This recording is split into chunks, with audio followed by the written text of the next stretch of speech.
Hello, dear students. In this session, we are going to learn how acceleration due to gravity varies with height. As height increases, what happens to acceleration due to gravity? That we are going to study. For that, what we'll do, we'll consider Earth. Okay, say this is Earth. Say mass of the Earth, let it be me. Okay, and the radius of Earth, I'll take it as re. Re stands for radius of Earth. Okay. Now we have considered a body of mass m at a height h from the surface of Earth. So we have considered a body of mass m at a height h from the surface of Earth. Okay.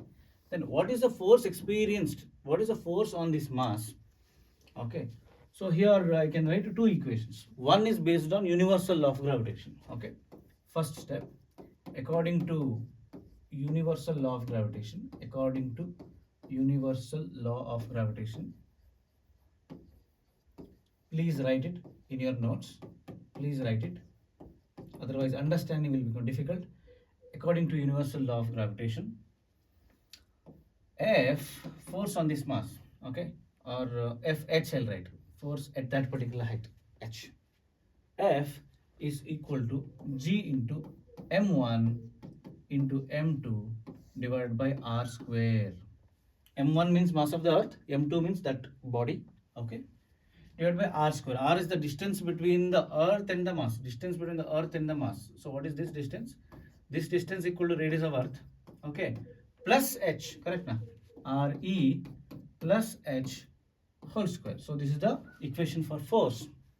Also, according to Newton's second law, according to Newton's second law, according to Newton's second law, we know that according to Newton's second law, we know that F can also be written as m into g. Correct now?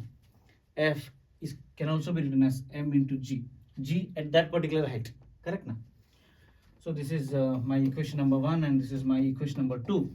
Using these two equations, using 1 and 2, what I can write is I can just equate them. Correct now? So m into g of h is equal to g into me into m divided by re plus h whole square. So what happens is small letter m gets cancelled. Now you see, I have to compare acceleration due to gravity on the surface of earth and with the acceleration due to gravity at a height h. So that is why I want g in my equation. Okay. So what I'll do, g of h is equal to gme divided by, see from here I take this re outside. Okay, this is important step. Okay, re outside. If I take this re outside, what happens? Okay, it becomes re square. Correct now? Re square, because here there is square into what remains here, 1 plus h by re whole square. Why I have done this is because I want to compare acceleration due to gravity at height with the acceleration due to gravity on the surface. What is acceleration due to gravity on the surface? That is gme by re square. Correct now? So now what I can do, is I'll go to next page. I'll write this equation once again. G of h is equal to gme by re square into 1 plus h by re whole square. So what is this gme by r square? This gme by r square means g on the surface. So therefore g of h will be equal to g divided by 1 plus h by re whole square. Okay, now what I'll do, I'll move this to the numerator. So what do I get? G of h is equal to g into 1 plus h by re to the power minus 2. Okay, the power becomes minus. Now we know some binomial expansion. What is that binomial expansion? 1 plus x to the power n is approximately equal to 1 plus nx. 1 plus x to the power n is equal to 1 plus nx. Okay, you remember this binomial expansion.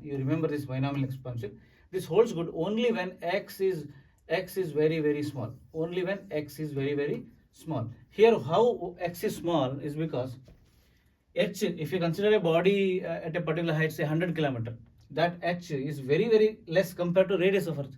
Radius of Earth is 6,400 kilometers. So this term is very, very small. When this term is very, very small or less than 1, I can use this formula approximately. Okay, 1 plus x to the power n is approximately equal to 1 plus nx. So what happens?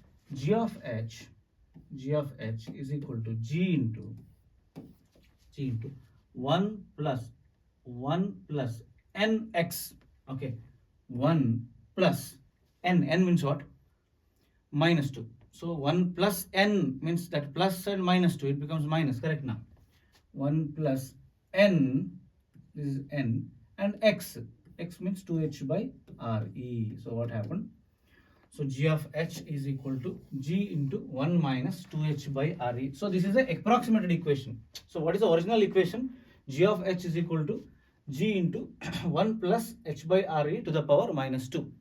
After approximation, you get this. After approximation, this equation holds good only if h is very small, or if you consider points which are very close to surface of Earth, okay, of the order of 100 kilometers or 200 kilometers maximum, then you can use this equation. Otherwise, you have to go for this equation. Okay. Now I'll try to solve one simple problem. What is the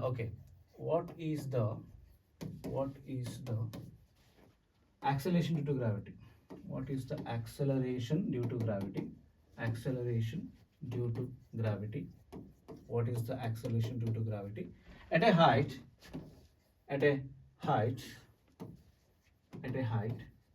equal to radius of Earth, at a height equal to radius of Earth, at a height equal to radius of Earth.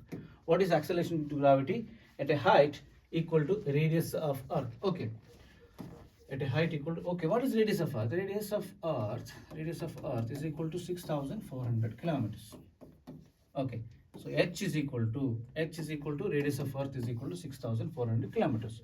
So we have to use, so g of h is equal to g divided by 1 plus h by re whole square. Correct? Now this is the formula. I go back. G of h is equal to g divided by 1 plus h by re whole square. Correct? This is the formula. So what happens? This is equal to g divided by 1 plus, what is h? H is equal to radius of Earth. Correct? Now h is equal to radius of Earth divided by radius of Earth whole square. Re by re is 1. 1 plus 1 is 2.